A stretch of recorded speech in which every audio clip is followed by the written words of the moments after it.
Hello and welcome Just a Family. This is giving you something to talk about or Just Alive TV. I'm your host, Melissa Krechler. I'm an identity coach, spiritual teacher, business mentor, creator, and founder of not only Just Alive TV, but also the Women Supporting Women Can Network. Today's episode, we're going to be talking about type 1 diabetes, the fact that it is not type 2 diabetes, the differences, the struggles, and the stereotypes that come with being a type 1 diabetic, and exactly what it means to be a type 1 diabetic. To join me today is none other than my mini-me, my oldest daughter, Isabella, or Bella, as we like to call her, who is going to be starting her own podcast shortly. Not yet, but shortly. So if you'd like to follow that, it'll be Bella's Type 1 Journey, and you can find that on Instagram currently. Or you can just follow me and I will point you to her, but you can follow her at Bella's Type 1 Journey on Instagram. So go and check that out. Today's episode has, of course, been sponsored by Phoenix Identity. Go and check them out. If you're looking for clarity in your life, if you want to reconnect to yourself, or if you're having a life crisis that you need help going through, go and check out Phoenix Identity. Hi, Bella. Hi. So Bella's a little bit nervous. This is her first time doing an interview, or not even an interview, because we don't do interviews on Just Alive. What we do on Just Alive is we have conversations. So Bella's a little bit nervous, obviously, because it's her first time, and I've been doing this quite a while now. So if anybody hops on live or joins or watches the replay, say hi to Bella, like, follow, and share the show. And if you'd like to be a guest speaker, let us know. So does anybody know what type 1 diabetes actually is? So what do you think, what do you tell people when you tell people that you have type 1 diabetes? Me? Yeah. I just say I have a not common / rare disease that gives me an extra step to normally just really eat or do really anything, because it does limit some things I can do. Is because when we go swimming, like we are tomorrow for your birthday, have sometimes after being in the pool for like 20 minutes to an hour, like I start to feel low depending on what my sugars are before. But a lot of things is what happens when I tell people. Like, let's say it's like at school and it's like a week after I tell somebody and they're like, oh yeah, Bella has type 2. And I'm like, no, I have type 1. And I think that's because of my weight, which I understand how people can mix those up, because type 2 is lifestyle and type 1 is not. It's technically like you're born with it, but not necessarily. Mine kind of developed when I was like 8, I think, because you said before, when I turned 9, the summer before. I believe so. So for anybody wondering, hi, Ghost Floof. What type, so there is a difference between type 1 diabetes and type 2 diabetes. And what Bella's talking about is that there is a misconception that type 2 diabetes is what she has. Now, type 2 diabetes has a lot to do with diet. It has a lot to do with what you're eating, how, your health and wellness. Where type 1 diabetes is not something that you control. It's not a controlled, you can't just, become overweight and create type 1 diabetes. Type 2 diabetes is when your pancreas stops working enough. It's still working, but it's not working enough to correct the sugars or the sugar intake or carb intake that you're getting. Type 1 diabetes is usually juvenile. That's usually when you're diagnosed with it. It's usually diagnosed shortly after an infection. And what it is your pancreas stops working. So Bella's pancreas is like non-existent. It is not doing what it needs to do for the sugars. It's in me, but it's dead. But technically type 2, as I like to say, it's sick. Yeah. So diabetes, or basically what it is your pancreas will take all the sugars and the carbs, because carbs are sugars are carbs as well. So all your sugars and carbs that are put into your body, which we do need, it fuels us, it helps us, it helps all of our organs. We need sugars. So what ends up happening is it's like a delivery truck. Your pancreas acts as like a delivery truck where it breaks down a lot of those sugars, and then it'll send it to, like through insulin, it'll send it through all of your organs. Well, her pancreas isn't working. So with her, she has to take insulin. She will have to take insulin for the rest of her life. Whether she loses weight, whether she diets, whether she cuts out all sugar, she's still going to be insulin dependent for life, And because that's type 1. Go ahead. also, type 1 and type 2, it is carbs and sugar, not calories. That's what most people think is like, oh, how much calories it is, or you're limited. I can literally eat whatever I want, like you, but I have to give myself insulin, or I have to do sugars and insulin depending if it's a meal or a snack. So that there's another difference between type 1 and type 2. And one of the misconception is that with type 2, you have to limit how much sugar you eat. The less sugar that you eat, the less carbs that you eat, the less insulin that you need to take, and you don't become insulin dependent. Where Bella can eat whatever she wants, just about whenever she wants. She has to limit it to every 2 hours. So every 2 hours, Bella can eat whatever she wants, as long as give myself insulin and do my sugars depending on it, or if I'm not sleeping. Okay, well, that's stages. So yeah, as long as she gives herself insulin, exactly. So Ghost Flute says, yeah, like stage 1 jaundice, your liver works, just not efficiently enough to use the word works. Yeah. So that would be type 2. Yeah. Which type 1 diabetes, it doesn't work at all. It's basically non-existent. It's just there.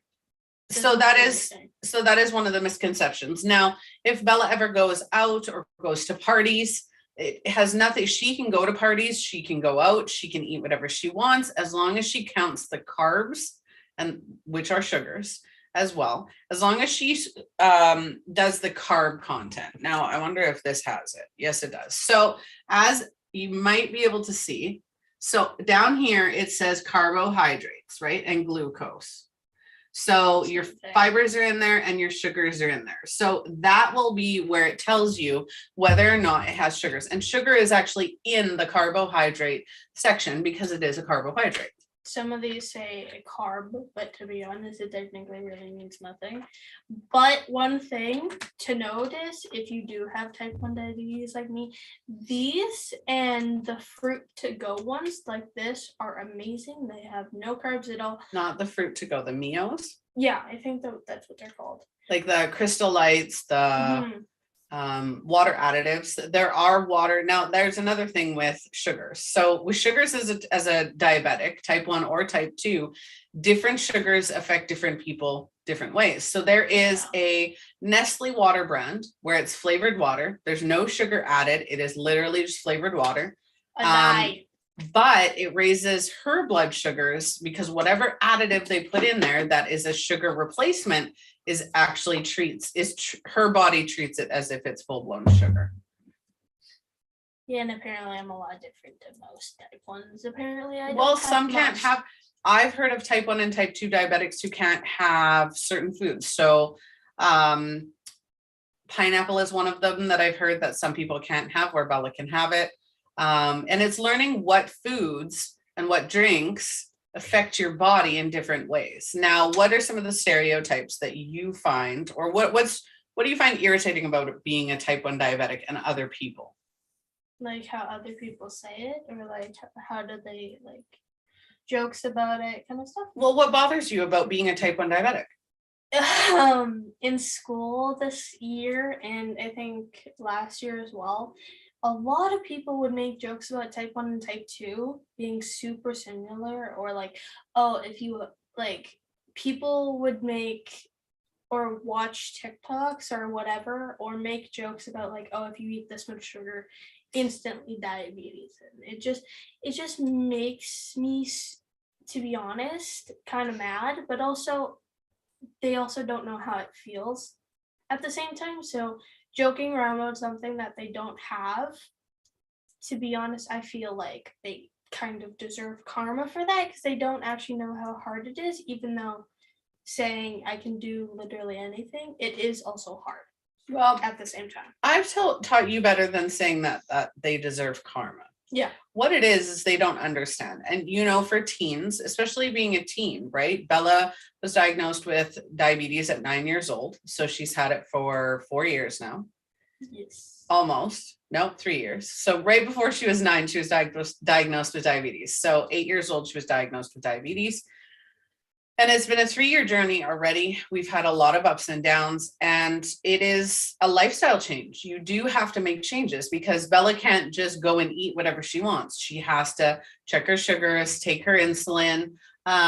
Physical activities, depending on what they are, will lower her blood sugar. We have to be very careful to monitor that she's not going low or going too high. So it is a complete lifestyle adjustment having diabetes. And when you have kids in school who don't understand, think that it's type 2 and a weight issue or anything along those lines, they can be very judgmental. And I think that's what your issue is that they're judgmental because they don't understand. They haven't experienced it. They don't know what it's like. And maybe they haven't experienced anything similar to it, right? Where it is an adjustment or a different lifestyle or something different from other people. As kids, we need to teach our kids, as parents, we need to teach our kids that everybody's going to be different. Everybody's going to have something that they're struggling with, whether that's mental health, whether ghost floof, that's allergies, right? Ghost floof says, Bella, still my sincere sympathy, Bella, as someone with 9 allergies, I'm debilitated beyond extreme when it comes to food. So I feel you. Absolutely. That would be hard too. Like, I wouldn't know how to work with that, right? I know people who are allergic to some foods and they have to avoid 90% of food or even 75% of food because it gives them a horrible reaction, right? People with celiac, people with gluten allergies, there's so many different things. I'm allergic to the heat and sun. Her younger sister is allergic to the cold. We all have something. Do you remember what was her name? Yes, that's what I'm talking about. No, what was her name? My bus driver who her son Bentley, who had a peanut allergy, and once his eyes. Peanut allergy is a very common allergy. Yeah. So you have to avoid everything with peanuts. Ooh, ouch. Tomatoes, potatoes, fish, bread, rice. Wow, that's crazy. We're having fish and rice tonight, actually. Oh, fish. Okay, I feel bad for that. Like, fish and tomatoes are awesome. Yeah. But that's unfortunate, right? We all experience different things. So what has, just for anybody watching, so Bella's journey started, like I said, when she was 8 years old. And unfortunately, I guess it's been longer than that, hey? Well, yeah, because it was April 14th or something like that. No, it was April 28th. Yeah, and I was in the hospital for we were in the hospital for 6 days. Normally it takes months, they said. We had an issue with it though. So Bella showed symptoms and I had a friend tell me about it and I didn't know enough about type 1 or type 2 diabetes. And so she had brought it up that, potentially type 1. I said, no. Bella got sick. We all got sick. Bella and I think we all ended up getting chest infections. At one point in September, we all went on antibiotics. And then I was the last one to get it. Shortly after that, Bella started to lose weight. She started to get headaches, drink all the time, bathroom in the middle of the night, a bunch of different things. She lost 30 pounds in 3 months or less. And she had these symptoms for about 9 months consistently, just a lot of very negative symptoms, very painful symptoms for an 8-year-old or a 9-year-old. And over that time period, she ended up, we went to 3 different doctors, and all 3 doctors, even though it was very clear on her chart that that's most likely what she had, it took them 9 months to diagnose her with that. So, and one of the doctors actually told us, and this is something I'd like to bring about, is there are people who don't understand that everybody's different. So Bella being a type 1 diabetic, our doctor, after she had lost 30 pounds, told her to go on the keto diet, which for somebody like Bella, yes, it helps, but it would not be friendly at that point. That most likely would have supremely hurt her at that point. And something that I still think of that is really weird, actually, I think before or in between those 9 months, I watched an MSA, which is My Story Animated, which a lot of people know of. That's all over TikTok right now. I watched an MSA video. It was really one of those diluted, not really good ones. but it was a girl my age who was having the same exact symptoms and had type 1 diabetes and went into a coma. So I was like to myself, I was like, oh my God, thank God I don't have that. And You almost did, bam. though. Yeah. And to be honest, I still think that's really crazy that I actually saw that before I had it, which I think was kind of weird.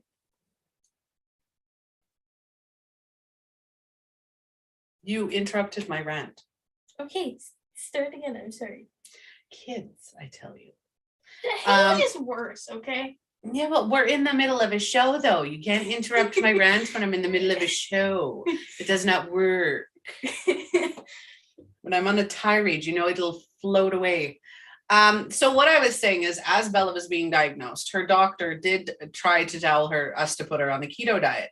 Now I am, rant destroyed. No, I remembered it. It took me a couple minutes, but I remembered it. I get hypoglycemia. So if I don't eat, and specifically starchy carbs, if I don't eat starchy carbs or a meal every 5 hours while I'm awake, and I know that sounds crazy, but it's true, I will go into hypoglycemia, and it's horrible and it's painful and it makes me sick, and I'm done for the entire day if I let myself get that far. And as a 6 business entrepreneur and a mother of 4, it tends to happen quite often. But what ends up happening is people will, especially now, right? Because we're in the land of social media, there's all of these people, messaging about health and wellness and diet and all of these different diet fads that are going on. Now, I'm sure that Ghost Floof, one of our viewers today, would probably agree, and Bella would probably agree. There are, the keto diet. There is intermittent fasting. It's funny because people will come up to me and message me online. Now, I am overweight. I know that. People will message me online, even if they've never seen a photo of me. They'll message me online and they'll be like, oh, hey, I'm into health and wellness. And, have you ever thought of dieting or the keto diet or intermittent fasting? Those kind of things aren't healthy and aren't productive for people like us. So for me, the intermittent fasting would, potentially make me very sick and very ill in the long run if I, stopped eating, right? Or stopped eating for an extended period of time. You could also gain weight depending on how your body would react. Well, I thank you. She says she doesn't, or Ghost Floof says they didn't notice that I'm overweight. Thank you very much. But when it comes to it, it's like type 1 diabetes and type 2 diabetes and all of these things that are going on. Diet fads are great. Intermittent fasting, intermittent fasting, keto diet, all of those are great for specific people. But we need to be careful who we're introducing that to, or if we're asking the right questions. When it comes to being a type 1 diabetic, and I think in Bella's case, it's asking the right questions, right? Have you thought of that? Absolutely, I have.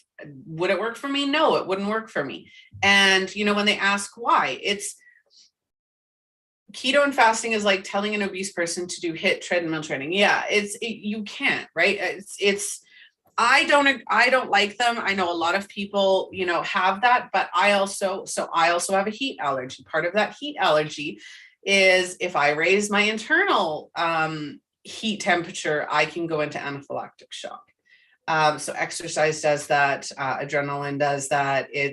So I have to be very careful how much, like, I can lift things and I can carry things and I can walk, but there are certain things like bending over. We have a crawl space in our basement and you have to bend to get into it, and you have to stay bent while you're in it, and I can't do it. It's so I have trouble breathing, and again, being overweight, that doesn't help. But type 1 diabetes is, I think we just need people to start asking questions. Do you think that would be something that, if people asked, right, and really wanted to know the difference between type 1 diabetes, how that works for you, what you can do and what you can't do, and just being respectful of that.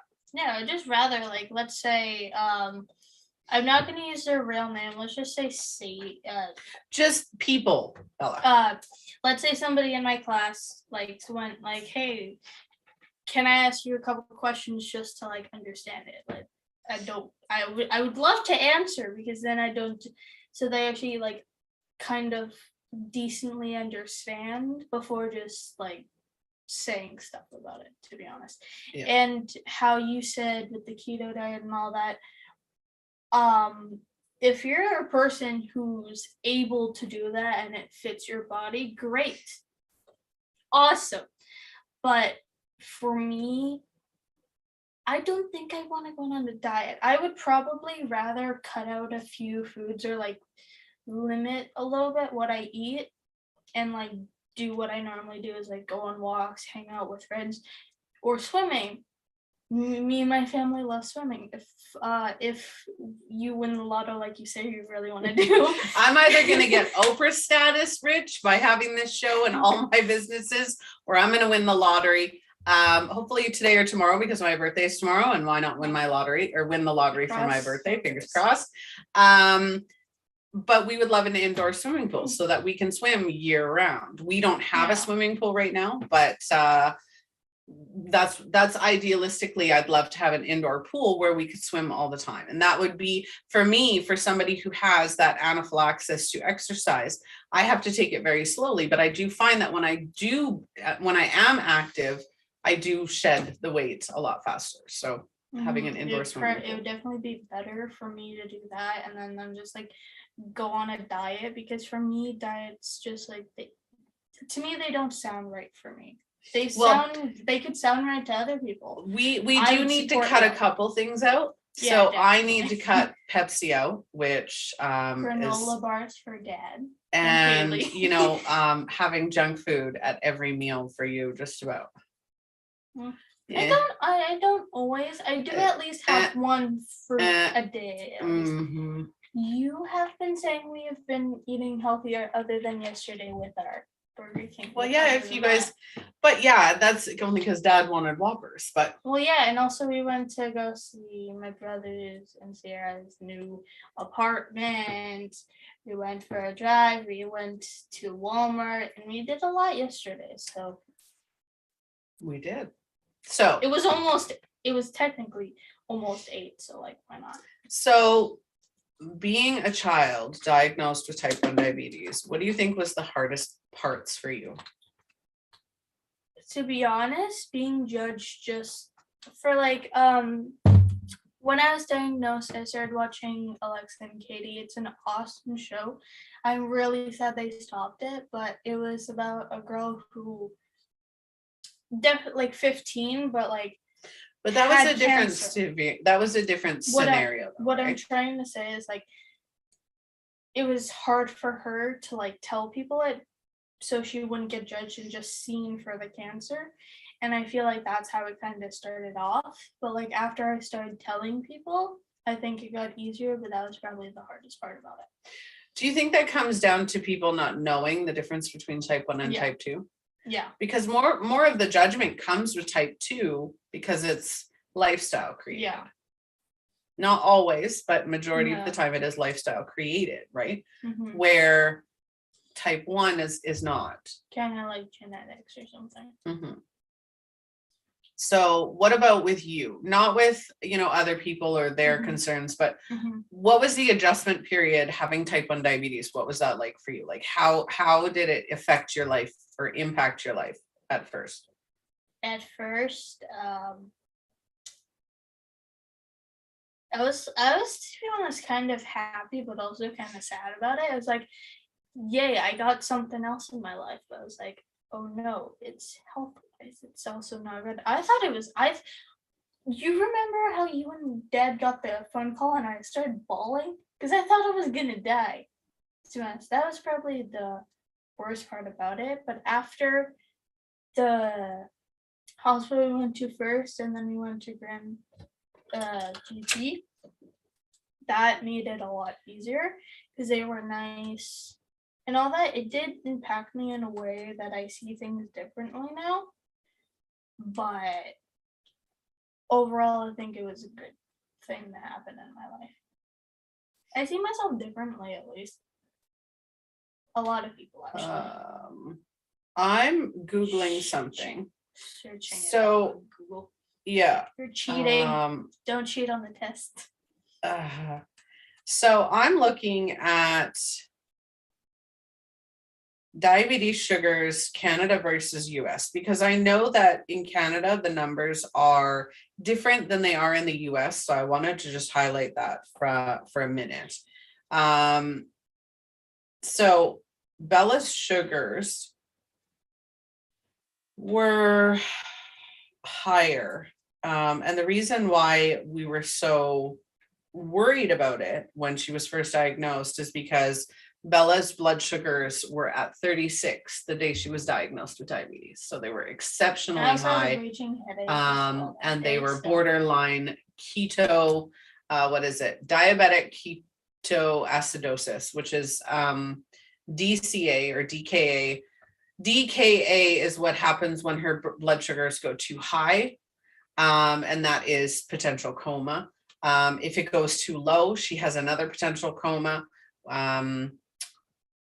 And it's so either way, you're kind of worried. The lowest blood sugar we've had is what, 2.1? 2.1, 2.0. I thought it was 2.1. No, 2.0. Okay, so that's the lowest we've had is 2.0. A regular adult is between 4 and 7. As a child, they want her between 4 and 8. And then, so she was at 36. So it's quite the large jump in sugars. Mm-hmm. But I know in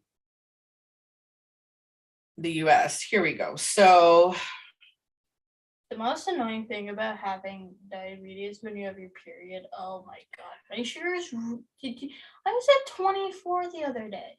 Well, I'm glad you just told the entire world that you had your period the other day. I don't care. You keep saying that I keep saying to Sierra that Dad will put tampons on his head and walk to the aisle. I don't care anymore. That's how you know. So apparently my daughter has taken on her dad's role of trying to embarrass me whenever we go out or on live television, which is totally fine. See, even Ghost Floof. Yeah, too much information. Nobody needed to know that, my dear. But it is. So different hormonal imbalances, different times of the month, times of the year, have different sugar levels, so Bella has to take 2 variations of insulin. So she has to take insulin for the entire day, so even if she doesn't eat, and this is the key with type 1 diabetes, even if she doesn't eat at all during that day, say she has the stomach flu and can't eat, she has to take insulin for the entire day. So it's called long acting, and it slow releases throughout the entire day to keep her sugars in balance. When she eats, or any meal that she has, whether it's a snack or a full meal, she has to take rapid acting, and that's a 2-hour insulin dose. So it's whatever she eats at that point. She has a time limit on how quickly she has to eat on that. So she can't just eat whenever she wants. She has to eat at certain times of the day, certain amount of insulin, and then she has to wait 2 hours to do it again. So it is annoying in that sense. But so her sugars were okay. So for US and Canada, or US versus Canada, not versus, but comparatively, a 2 for us would be a 36 for the US. And she would have been, when she was diagnosed, she was between 600 and 700 when she was diagnosed. So needless to say, she was exceptionally high on the sugar glucose count. And it's been a journey. Now, what are some things that you've experienced over the last 3 years that maybe other kids your age who are newly diagnosed may struggle should know and may struggle with, because you've had quite the struggles over the last 3 years? First thing to know is that not like struggle, but it might be a struggle, but also to know it's like in the middle. But sometimes, depending on what your sugars are or how your body takes it. For me, before I was able not to take insulin for snacks, But like, I think halfway through the 3 years, I had to change to giving insulin for snacks, which to be honest before doesn't really make sense anymore. But to be honest, that was really annoying and did make a kind of a bigger change and did also kind of make it easier, but also harder. It's not going to get easier. It's gonna, to be honest, it's gonna get harder once you get older. But at the same time, it is going to get easier. I know that's confusing, but like it's not going to go away. Yeah. Right? It's going to go multiple ways. It's, well, not even that. You're, in essence, Bella, what you're saying is that it doesn't get harder. It gets harder in some respects. So Bella had an issue with taking food in between meals. Yeah. I think for any type 1 diabetic, whether you have kids that are newly diagnosed as type 1 diabetics, if you have kids that of that are type 1 diabetics, or anybody who's just, it's not easy. It's never going to be easy. It gets easier because it becomes habit, it becomes routine, right? Mm-hmm. And it takes a while to figure that out. Now, if you are diagnosed before puberty or after puberty, that does make a huge difference too, because again, hormone levels, right? So Bella will have to adjust her sugars every month. She'll have to adjust her sugars, when and if she gets pregnant. She's an adult. That's the thing we still don't know. If I get pregnant, will I hurt No, that'll be fine. I still don't. Her body is going to somewhat slowly adapt to the insulin, but as the years pass, taking it will become somewhat easier. Mm-hmm. You know what? And that's the thing, is her taking diabetes, it's not going to change, right? She's going to be on insulin for the rest of her life. She's going to have to check her sugars for the rest of her life. There is no difference on that. It gets easier because it's routine. It's not going to change. The calculations will change, but it's not going to change the fact that she's giving herself diabetes. So now it just becomes a routine and a habit, just as brushing your teeth after a meal, or brushing your teeth first thing in the morning or first thing at night. The more you do something, the more it becomes a habit. You don't even think about it. You just do it. And that's, part of what type 1 diabetes is. She just has to do it and do the calculations, which as she gets older will get easier. Now, one of the lessons that I think Bella struggled to learn as a type 1 diabetic was that you can eat anything. You can absolutely eat anything. As long as your parents say it's okay, as long as it's not breakfast, ice cream for breakfast or whatever it is, you can eat whatever you want. You just have to give yourself sugars for it. The thing to learn is you can't eat whenever you want. That's the difference, is you can eat whatever you want still, you just can't eat whenever you want. That's a huge one. Mm-hmm. Well, the only time you get to eat whenever you want is when you're low. That's really the only time. No. Well, you have to eat something without giving insulin. That's really the only time you get to do that, which also you don't feel well. Well, you don't even get to do that. That's a life-threatening thing though, right? Mm-hmm. If Bella goes too high or too low, anybody who's a type 1 diabetic, right, is no matter whether you're high or low, it's life-threatening. Diabetes is life-threatening. You have to always will be. She will be fine pregnant. Yeah. Obviously no time soon, because she's 13 and that's just not happening right now. But yeah, when she does, or if she does decide to have children, then yes. Be quiet. You don't need to share nobody else's business. But yes, she will be okay. And I know what you meant. Someday, maybe. Bella's already said she does not want children. So no, I don't. To be honest, I'd rather have surrogate or something like that. I don't want to really go through that experience. Yeah, and you don't have to. There's a lot of children. If you do decide you want children, there's adoption. There's surrogacy. There's a lot of things you could potentially do. Plus, your sister is 8 and says she wants kids. So. We'll see which of our 4 children, decide to have kids, but if they choose to, they choose to. If they don't, they don't. At some point, I'm sure one of my children accidentally or not will end up making me a gamma. So we're all good. We're all good. Well, probably soon it's going to be one. Now, Anyway, Bella, that's not okay. Okay, let's start again. No, not let's start again. Let's start again.